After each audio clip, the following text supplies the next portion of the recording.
ನಮಸ್ತೆ ಎಲ್ಲರಿಗೂ. Lucky life ಟಿಪ್ಸ್ಗೆ ನಿಮಗೆಲ್ಲರಿಗೂ ಸ್ವಾಗತ. ಈ 2026 ಈ ಜನವರಿ ಕುಂಭರಾಶಿಯವರೇ, ನೀವು ಯಾವಾಗಲಾದರೂ ಗಮನಿಸಿದ್ದೀರಾ, ನೀವು ಈ ನಿದ್ರೆ ಅನ್ನೋದು ಮಾಡ್ತಾ ಇರ್ತೀರ, ತುಂಬ ಗಾಢವಾದ ನಿದ್ರೆ ಮಾಡ್ತಿರ್ತೀರ. ಆಗ ಸಡನ್ ಅಂತ ಎಚ್ಚರ ಆಗೋಗೋದು, ಮತ್ತು ಈ ಎಚ್ಚರ ಆದಾಗ ಕೆಟ್ಟ ಕೆಟ್ಟ ಕನಸುಗಳು ಬೀಳುವುದು, ಏಕಾಏಕಿ ಈ ಮಧ್ಯರಾತ್ರಿ ನೀವು ಎದ್ದು ಕೂತ್ಕೊಳ್ಳುವುದು, ಹೀಗೆಲ್ಲ ನಿಮಗೆ ಆಗ್ತಾ ಇರುತ್ತೆ. ಇದು ಏನಕ್ಕಾಗ್ತಾ ಇದೆ, ಯಾವ ಕಾರಣ ಆಗ್ತಾ ಇದೆ, ಯಾವ ಕಾರಣದಿಂದ ಹೀಗೆ ನಿಮಗೆಲ್ಲ ಆಗ್ತಾ ಇರಬಹುದು ಅನ್ನೋದು ನೀವು ತುಂಬ ಯೋಚಿಸಿರ್ತೀರ. ಆದರೆ ಈ ಒಂದು ನಕಾರಾತ್ಮಕ ಶಕ್ತಿ ನಿಮ್ಮತ್ತ ಹತ್ತಿರವಾಗಲು ಈ ಪ್ರಯತ್ನಿಸುತ್ತಿದೆಯಾ, ಅಥವಾ ಅದು ಈಗಾಗಲೇ ನಿಮ್ಮ ಜೀವನದಲ್ಲಿ ಪ್ರವೇಶಿಸಿದೆಯಾ? ಇಂದು ನಾವು ಈ ಎಲ್ಲ ಪ್ರಶ್ನೆಗಳ ಉತ್ತರಗಳನ್ನು ನಾನು ನಿಮ್ಮೊಂದಿಗೆ ತಿಳಿಸಿಕೊಡ್ತಾ ಇದ್ದೀನಿ. ಈ ವಿಡಿಯೋನ ಫಸ್ಟಿಂದ ಹಿಡಿದು ಕೊನೆ ತನಕ ಸ್ಕಿಪ್ ಮಾಡ್ದಲೇ ನೋಡಿದ್ರೆ ತುಂಬಾ ಉಪಯುಕ್ತವಾದ ಮಾಹಿತಿ ನಿಮಗೂ ಕೂಡ ಲಭಿಸುತ್ತೆ. ಈ ವಿಡಿಯೋ ಇಷ್ಟ ಆಗಿದ್ದಲ್ಲಿ ಪುಟ್ಟದೊಂದು ಲೈಕ್ ಕೊಡೋದನ್ನು ಮರಿಬೇಡಿ. ಈ ರಾಶಿಯವರು ಯಾರೆಲ್ಲ ಇದ್ದೀರಾ ಅವರು ಹೆಚ್ಚಾಗಿ ಈ ವಿಡಿಯೋವನ್ನು ಶೇರ್ ಮಾಡಿ. ಓಂ ಶ್ರೀ ಶನೇಶ್ವರಾಯ ನಮಃ ಅಂತ ಕಮೆಂಟ್ ಬಾಕ್ಸಲ್ಲಿ ಕಮೆಂಟನ್ನು ಹಾಕಿ, ಇಲ್ಲ ಅಂದರೆ ನಿಮ್ಮ ಮನೆ ದೇವರು, ನಿಮ್ಮ ಕುಲದೇವರ ಹೆಸರನ್ನು ಈ ಕಮೆಂಟ್ ಬಾಕ್ಸ್ನಲ್ಲಿ ಹಾಕಿ. ಈ ಒಂದು ನಕಾರಾತ್ಮಕ ಶಕ್ತಿ ಅನ್ನೋದು ನಿಮ್ಮ ಹತ್ತಿರ ಬರೋದಕ್ಕೆ ಕಾಯ್ತಾ ಇದೆಯಾ? ಇದರಿಂದ ನಾವು ಹೇಗೆ ಹೊರಬರಬೇಕು ಅನ್ನೋದು ತುಂಬ ಜನರಿಗೆ ಗೊತ್ತಿರಲ್ಲ. ಹಾಗಾಗಿ ನಾನು ಮತ್ತೊಮ್ಮೆ ಹೇಳ್ತಾ ಇದ್ದೀನಿ, ನೀವು ಮಧ್ಯದಲ್ಲಿ ನಿಲ್ಲಿಸಬಾರ್ದು. ಸ್ಕಿಪ್ ಮಾಡ್ದಲೇ ಫಸ್ಟಿಂದ ಹಿಡಿದು ಕೊನೆ ತನಕ ನೋಡಿದ್ರೆ ಮಾತ್ರ ನಿಮಗೆ ಅರ್ಥ ಆಗುತ್ತೆ. ಈ ಅಂಧವಿಶ್ವಾಸವನ್ನು ಹರಡುವ ಉದ್ದೇಶ ಇಲ್ಲ. ಪ್ರತಿ ವ್ಯಕ್ತಿ ಇದನ್ನು ತನ್ನ ಮನೋಭಾವ, ಭಾವನೆ ಮತ್ತು ಈ ತಿಳುವಳಿಕೆಯ ಪ್ರಕಾರ ನೀವು ತಿಳಿದುಕೊಳ್ಳಬಹುದು. ಇದನ್ನು ತುಂಬಾ ಉಪಯುಕ್ತವಾಗುತ್ತೆ ಅಂತಲೇ ನಾವು ಮತ್ತೊಮ್ಮೆ ಹೇಳ್ತಾ ಇದ್ದೀನಿ. ಈ ವಿಡಿಯೋದಲ್ಲಿ ಹೇಳುವ ಎಲ್ಲ ಈ ಸರಳ ಉಪಾಯಗಳು ಮತ್ತು ಈ ತಂತ್ರಗಳು ಗ್ರಹ ಗೋಚಾರ ಮತ್ತು ಈ ಜ್ಯೋತಿಷ್ಯ ಶಾಸ್ತ್ರದ ಆಧಾರದ ಮೇಲೆ ಇದೆ. ಆದರೆ ಒಂದು ಮಾತು ಇಲ್ಲಿ ಸ್ಪಷ್ಟ, ಇದರಲ್ಲಿ ನೀಡುವ ಈ ಮಾಹಿತಿ ವೈಜ್ಞಾನಿಕವಾಗಿ ಅಥವಾ ಈ ಅಧಿಕೃತವಾಗಿ ನಾವು ದೃಢೀಕರಿಸಲ್ಪಟ್ಟಿಲ್ಲ. ಆದರೂ ನೀವು ನೋಡುತ್ತಿದ್ದರೆ ಇದನ್ನು ಮನೋರಂಜನೆ, ಈ ಜ್ಞಾನವರ್ಧನೆ ಅಥವಾ ಈ ಆಧ್ಯಾತ್ಮಿಕ ಅನುಭವಕ್ಕಾಗಿ ಕೂಡ ನೀವು ಇದನ್ನು ತೆಗೆದುಕೊಳ್ಳಬಹುದು. ಈಗ ನಿದ್ರೆಯನ್ನು ಅಡ್ಡಿಪಡಿಸುವಂತೆ ಕಾಣುವ ಈ ನಕಾರಾತ್ಮಕ ಶಕ್ತಿಯಿಂದ ಹೇಗೆ ರಕ್ಷಿಸಿಕೊಳ್ಳಬಹುದು ಎಂಬ ಈ ಸರಳ ಉಪಾಯ ಮತ್ತು ತಂತ್ರಗಳನ್ನು ನಾವು ಒಂದೊಂದಾಗಿ ನೋಡ್ತಾ ಹೋಗೋಣ. ನಿಮ್ಮ ನಿದ್ರೆ ಒಂದು ನಿರ್ದಿಷ್ಟ ಸಮಯದಲ್ಲಿ ಈ ಎಚ್ಚರ ಆಗೋದು ಮತ್ತು ಈ ನಿದ್ರೆ ಮುರಿದು ಬೀಳುವುದು ಸಾಮಾನ್ಯ ಘಟನೆಯೇ ಅಲ್ಲ. ಅದು ನಿಮ್ಮ ಜೀವನದಲ್ಲಿ ಯಾವುದೋ ಒಂದು ಅದ್ಭುತವಾದಂತಹ ಶಕ್ತಿಯ ಸಂದೇಶ ಅಥವಾ ಈ ಕಂಪನ ಸಕ್ರಿಯವಾಗುತ್ತಿರುವ ಒಂದು ಸೂಚನೆ. ಕೆಲವೊಮ್ಮೆ ಅದು ಈ ನಕಾರಾತ್ಮಕ ಶಾಂತಿಯನ್ನು ಮತ್ತು ಈ ನಕಾರಾತ್ಮಕ ಶಕ್ತಿಯು ಅಡಗಿರಬಹುದು. ಅದು ನಿಮ್ಮ ಆಂತರಿಕ ಶಾಂತಿಯನ್ನು ನಿಮಗೆ ಅಸ್ವಸ್ಥಕ್ಕೆ ತಳ್ಳುತ್ತೆ. ಕೆಲವೊಮ್ಮೆ ಅದು ನಿಮ್ಮೊಳಗೆ ಅಡಗಿ ಇರುವ ಭಯ, ದುಃಖ ಅಥವಾ ಅನಿರ್ವಚಿತ ಒತ್ತಡವನ್ನು ಹೊರಗೆಳೆಯುವ ಸಹಜ ಪ್ರತಿಕ್ರಿಯೆಯಾಗಿರಬಹುದು. ಆದರೆ ಭಯಪಡುವ ಅಗತ್ಯವಿಲ್ಲ, ಕಾರಣ ಈ ಬ್ರಹ್ಮ ಮುಹೂರ್ತವೆಂಬ ಈ ಕಾಲಕ್ಕೆ ಆಧ್ಯಾತ್ಮಿಕ ಜಾಗೃತಿ ಮತ್ತು ಚೈತನ್ಯವನ್ನು ಹೆಚ್ಚಿಸುವ ಶಕ್ತಿ ಇದೆ. ನೀವು ಈ ಸಮಯದಲ್ಲಿ ಮನಸ್ಸನ್ನು ಶಾಂತವಾಗಿರಿಸಿ ಸರಿಯಾದ ಉಪಯೋಗಗಳನ್ನು ಅನುಸರಿಸಿ ಈ ಸಕಾರಾತ್ಮಕ ಕಂಪನಗಳ ಸಂಪರ್ಕದಲ್ಲಿ ಇದ್ದರೆ ಅದು ಆಳವಾದ ಆಧ್ಯಾತ್ಮಿಕ ಅನುಭವವಾಗಿ ಮಾರ್ಪಾಡಾಗಬಹುದು. ನೀವು ಈ ಸಮಯದಲ್ಲಿ ಮನಸ್ಸನ್ನು ಶಾಂತವಾಗಿರಿಸಿ ಸರಿಯಾದ ಉಪಾಯಗಳನ್ನು ಅನುಸರಿಸಿ ಈ ಸಕಾರಾತ್ಮಕ ಕಂಪನಗಳ ಸಂಪರ್ಕದಲ್ಲಿ ಇದ್ದರೆ ಅದು ಆಳವಾದ ಆಧ್ಯಾತ್ಮಿಕ ಅನುಭವವಾಗಿ ಮಾರ್ಪಾಡಾಗುತ್ತೆ. ಈ ಒಂದು ಅನಿರೀಕ್ಷಿತ ನಿದ್ರೆ ಮುರಿತದ ಹಿಂದೆ ಯಾವ ರಹಸ್ಯ ಶಕ್ತಿ ಇದೆ, ಅದನ್ನು ನಾವು ಅನುಕೂಲಕ್ಕೆ ಹೇಗೆ ತಿರುಗಿಸಿಕೊಳ್ಳಬಹುದು ಮತ್ತು ಜೀವನದಲ್ಲಿ ಶಾಂತಿ, ಭದ್ರತೆ, ಸಮತೋಲನವನ್ನು ಹೇಗೆ ಕಾಪಾಡಿಕೊಳ್ಳಬಹುದು, ನಿಮಗೆ ಈ ಸರಳ, ಪ್ರಾಚೀನ ಹಾಗೂ ಈ ಜ್ಯೋತಿಷ್ಯ ಶಾಸ್ತ್ರದ ಆಧಾರದ ಮೇಲೆ ಇರುವ ಕೆಲವು ಉಪಾಯಗಳನ್ನು ನೀವು ನೋಡಬಹುದು. ಪ್ರತಿದಿನದ ಜೀವನದಲ್ಲಿ ಸುಲಭವಾಗಿ ಅನುಸರಿಸಬಹುದು. ಈ ಒಂದು ಸೂಚನೆ ಇದುವರೆಗೆ ನೀವು ಕಡೆಗಣಿಸಿದ್ದಿರಬಹುದು, ಆದರೆ ಈಗ ಅದು ನಿಮ್ಮ ಜೀವನದ ಬಾಗಿಲನ್ನು ತಟ್ಟುತ್ತಿದೆ. ಇದು ಸಾಮಾನ್ಯ ಘಟನೆಯೇ ಅಲ್ಲ, ನಿಮ್ಮ ಒಳಗಿನ ಆತ್ಮದ ಸಂದೇಶ. ಅದು ಒಂದು ಸಮಯದಲ್ಲಿ ಎಚ್ಚರಿಕೆಯೂ ಆಗಿದೆ, ಆಶೀರ್ವಾದವೂ ಆಗಿದೆ. ಅನೇಕ ಬಾರಿ ನಾವು ಇದು ನನ್ನ ಮನಸ್ಸಿನ ಭ್ರಾಂತಿ ಎಂದು ನಿರ್ಲಕ್ಷ್ಯ ಮಾಡಿಬಿಡ್ತೇವೆ. ಆದರೆ ನಿಜವಾಗಿ ಅದೇ ಕ್ಷಣದಲ್ಲಿ ನಿಮ್ಮ ಜೀವನದಲ್ಲಿ ಅತಿ ದೊಡ್ಡ ಬದಲಾವಣೆಯ ಈ ಬೀಜ ಬಿತ್ತಲ್ಪಡುತ್ತಿರುವುದು. ನಮ್ಮ ಪೂರ್ವಜರು, ಅವರ ಆತ್ಮಗಳು ಸದಾ ನಮ್ಮ ಸುತ್ತಮುತ್ತಲೇ ಇರುತ್ತವೆ. ನಮ್ಮ ರಕ್ಷಣೆಗೆ ಮತ್ತು ಈ ಮಾರ್ಗದರ್ಶನಕ್ಕೆ ಈಗ ಅವು ಸಕ್ರಿಯವಾಗುತ್ತಿವೆ. ಶಾಸ್ತ್ರಗಳು ಹೇಳುವಂತೆ ಮಾನವನು 3ನೇ ತಲೆಮಾರಿನವರೆಗೂ ತನ್ನ ಪೂರ್ವಜರನ್ನು ಗುರುತಿಸಬಲ್ಲನು. ಆದರೆ ಈ ಸಂಖ್ಯೆ ಬಹಳ ಆಳದಲ್ಲಿದೆ. ನಿಮ್ಮ ಜೀವನಕ್ಕೆ 70ಕ್ಕೂ ಹೆಚ್ಚು ತಲೆಮಾರಿನ ಪೂರ್ವಜರ ಆತ್ಮಗಳು ಸಂಪರ್ಕದಲ್ಲಿ ಇರುತ್ತವೆ. ಅವುಗಳಲ್ಲಿ ಒಂದೇ ದಿವ್ಯ ಶಕ್ತಿ ನಿಮಗೆ ಒಂದು ನಿರ್ದಿಷ್ಟ ರಾತ್ರಿ ಸಂದೇಶ ಕೊಡಲು ನಿಮ್ಮನ್ನು ಏಕಾಏಕಿ ಎಬ್ಬಿಸುತ್ತವೆ. ಅದು ಕೆಲವೊಮ್ಮೆ ಈ ಸೌಮ್ಯ ಆಶೀರ್ವಾದವಾಗಿ ಬರುತ್ತೆ.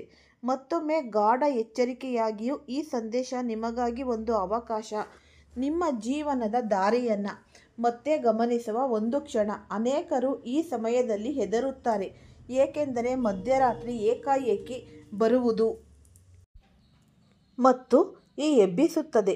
ಅದು ಕೆಲವೊಮ್ಮೆ ಸೌಮ್ಯ ಆಶೀರ್ವಾದವಾಗಿ ಬರುತ್ತೆ, ಮತ್ತೊಮ್ಮೆ ತುಂಬಾ ಗಾಢ ನಿದ್ರೆಯಲ್ಲಿದ್ದಾಗ ಎಚ್ಚರ ಆಗೋಗದು. ಈ ಒಂದು ಸಂದೇಶ ನಿಮಗಾಗಿ ಒಂದು ಅವಕಾಶ, ನಿಮ್ಮ ಜೀವನದ ದಾರಿಯನ್ನು ಮತ್ತೆ ಗಮನಿಸುವ ಒಂದು ಕ್ಷಣ. ಅನೇಕರು ಈ ಸಮಯದಲ್ಲಿ ಹೆದರುತ್ತಾರೆ.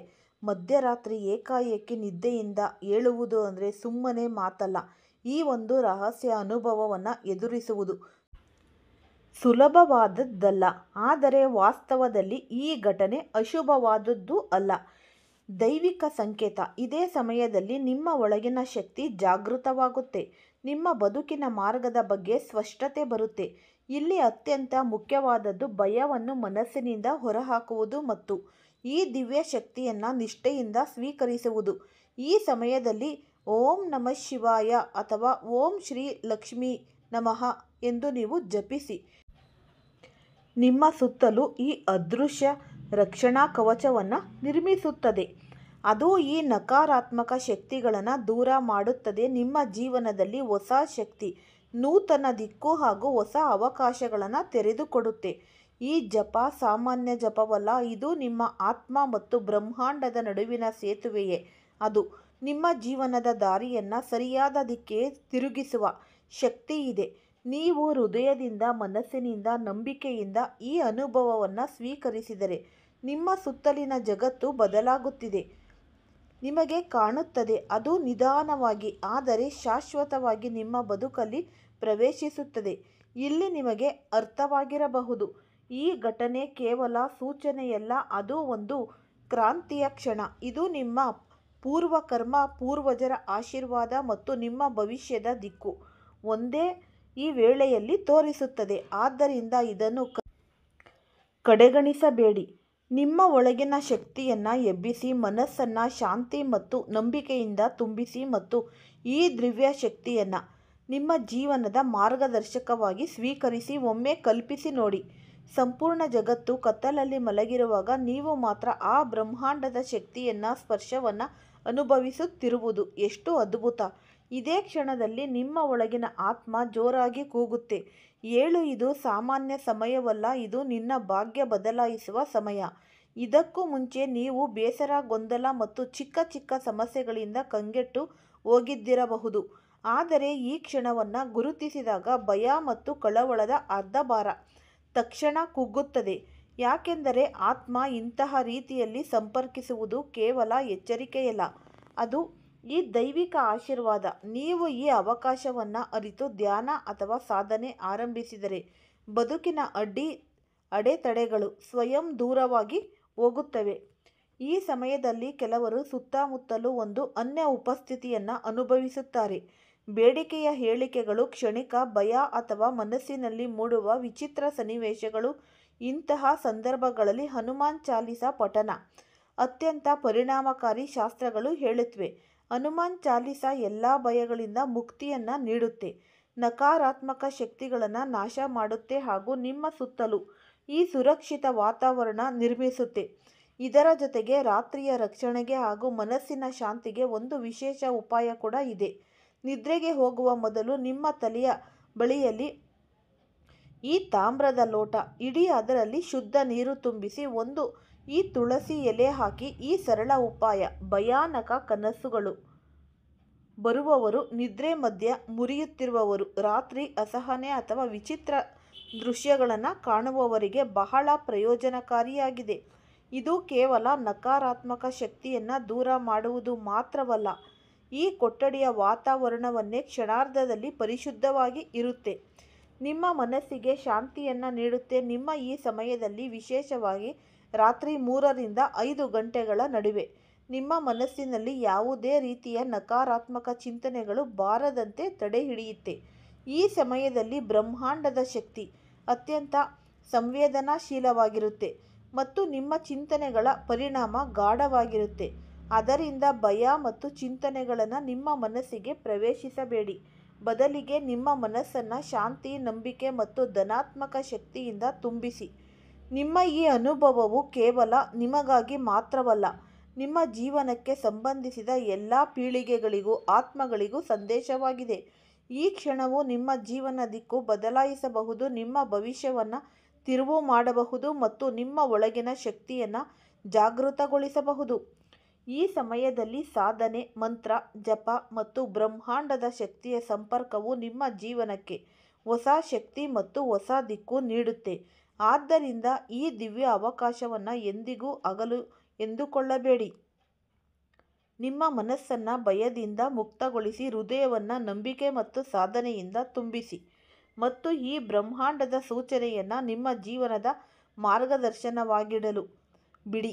ಭಯವು ಕೇವಲ ಮಾನಸಿಕ ಭ್ರಮೆಯಾಗಿದ್ದು, ನಿಮ್ಮ ಒಳಗಿನ ದಿವ್ಯತೆಯನ್ನು ಮತ್ತು ಈ ಬ್ರಹ್ಮಾಂಡದ ಶಕ್ತಿಯನ್ನು ನೀವು ಗುರುತಿಸಿದಾಗ, ನೀವು ಈ ಯಾವ ಭಯ ಅಥವಾ ಚಿಂತೆಗಳಿಂದ ಕೂಡ ಮುಕ್ತರಾಗಬಹುದು.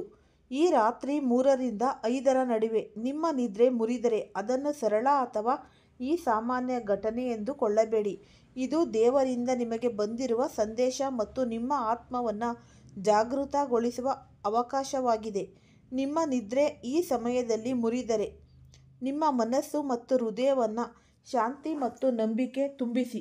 ಪ್ರಾರ್ಥನೆ ಮಾಡಿ, ಈ ಧ್ಯಾನ ಮಾಡಿ, ಮಂತ್ರಗಳನ್ನು ಜಪ ಮತ್ತು ನಿಮ್ಮ ಪ್ರಾರ್ಥನೆಗಳು ತಕ್ಷಣ ಈ ಬ್ರಹ್ಮಾಂಡದ ಶಕ್ತಿಗಳಿಗೆ ತಲುಪುತ್ತೆ.